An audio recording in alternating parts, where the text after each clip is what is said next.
When it comes to ambition, when it comes to meeting our greatest potential, there's a tragic story arc that I keep seeing over and over, and I want to tell you about it this week on the Badass Agile podcast.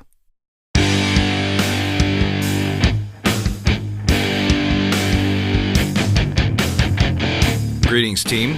Welcome to the Badass Agile podcast. I'm your host, Chris Williams.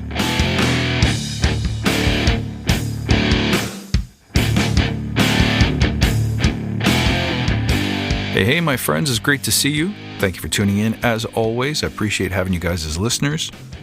When it comes to setting brave outcomes and following through on them, when it comes to innovation, there is a tension between our great intentions, our bold visionary outcomes, and then what we do with it next. It's a cycle that I see many of my teams go down repeatedly, and if you're not careful, it's the entry point into descent of quality, courage, great outcomes, and effectiveness as a team. Before we get into it, let's take a moment to remember why we're here. To create an elite tribe of leaders who truly serve their clients and communities by doing what matters and what works, relentlessly chasing value and excellence like a badass. There are so many resources out there about what you need to do to be agile, but we focus on who you need to become in order to lead teams. So let's hammer down on those fundamentals to create a unique and powerful force in this industry. And if this show helps you, please do us a favor, tell your friends. Don't forget to check us out on Shuffle, the new social podcasting app where you can interact with me and other followers, other members of the tribe. But of course, you can also check us out in the Badass Agile Listener Lounge on Facebook or in Clubhouse in the Badass Agile Club. Okay, so this is the story arc that I so often see. Tell me if you see this too.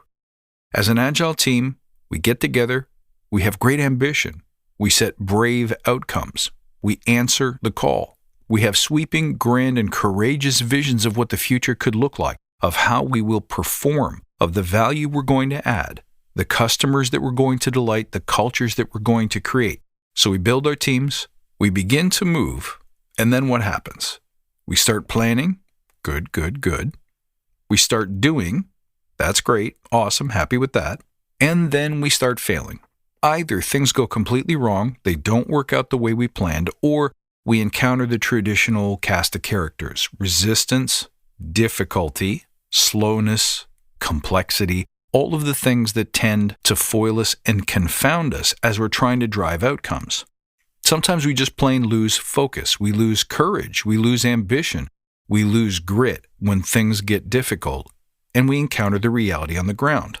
So what do we do to respond? We start lowering the bar. And this is where the tragedy begins, because the truth is, if we lower the bar, it's not like we rise to meet it.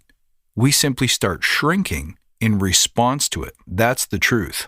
But the thing is, shrinking isn't going to do you any good. It's not going to keep you any safer, and it's definitely not going to help you meet your grandest goals and visions. The truth is this: big targets require big players. You got to show up. You got to play all out.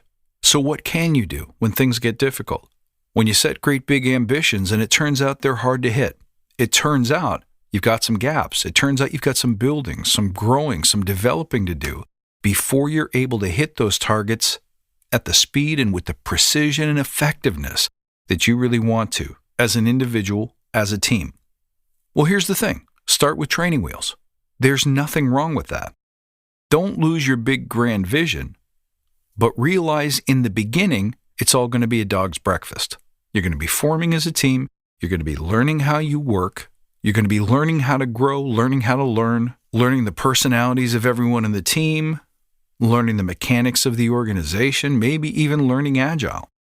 So in the beginning, it's okay to go smaller. The deal is, though, you have to understand that you're starting off small so that you can have some successes and learnings early and that you don't feel like you're constantly getting pelleted in the face with failure. So start where you are, but be prepared to move quickly from that spot. The way you do that is to inspire yourselves every day. Inspire yourself with your wins. Inspire yourself with the prospect of being better tomorrow than you were today. Inspire yourself by great stories of victory, of success, of people who have done it better than you. However you get inspired and fired up, make sure you spend time in that zone every day. Reward courage when it happens. Reward successes for sure, but also don't forget to reward failures, because to me, failures are accelerated learning. They're growth made plain and made simple. But this is where the rubber meets the road, and you really have to ask yourself, are we staying true to the spirit of agility by constantly inspecting, adapting, and forcing ourselves to grow? Are we looking at ourselves with honesty and with courage so that we can get bigger next time? But the worst thing you can do when you inspect and adapt is to reduce the ambition of who you want to be and what you want to do. You got to keep those targets bigger. It's just that I think so often we try to shield ourselves from the realization that we're not yet as big as we want to be. So lowering the ceiling feels good, feels natural, and feels logical. But guys, it's not. There should be nothing wrong and no shame in saying, guys, we have a way to go. We have some building to do. We can get here. I know and believe that this is who we are. I know and believe that we can achieve this level. But I think we'll all agree we're not there yet. And that's not the fault of any one person, and it's not the result of any one action. In fact, we shouldn't even call it a fault or a failure. It's just a realization of we are where we are. It is our willingness and our desire to expand and to be greater that will get us to this larger outcome, not the things that we have or do not have access to today. When you speak to people that way, it creates ambition. It creates courage. It creates desire. And it does something very, very important. It never lets you off the hook for your grandest goals and dreams. It's letting yourself off the hook that causes that descent, where Agile really isn't special anymore, where we as a team aren't really special anymore, because in a way we've given up or we have quit on our own potential. Don't let that happen. Take a few moments this week to look and say, honestly, have I let my ambitions slide? Am I propagating and accelerating this tragic descent, this typical story arc? If so, time to act. Hope this one helped you guys. I hope you enjoyed it. Let me know how this one works out for you. Don't forget to check out the show in the Shuffle app, where you can interact with me and other tribe members. You can also find us in the typical places. You can find us on Clubhouse in the Badass Agile Club. You can find us on Facebook and Instagram and Twitter, and of course at badassagile.com. Don't forget to check out the new YouTube videos that Lawrence Bonema and I are doing. A little bit of commentary here and there, nice short digestible videos to entertain, enlighten, and inspire. Make sure you're there. I can't wait to see you, friends. Until next time, stay badass.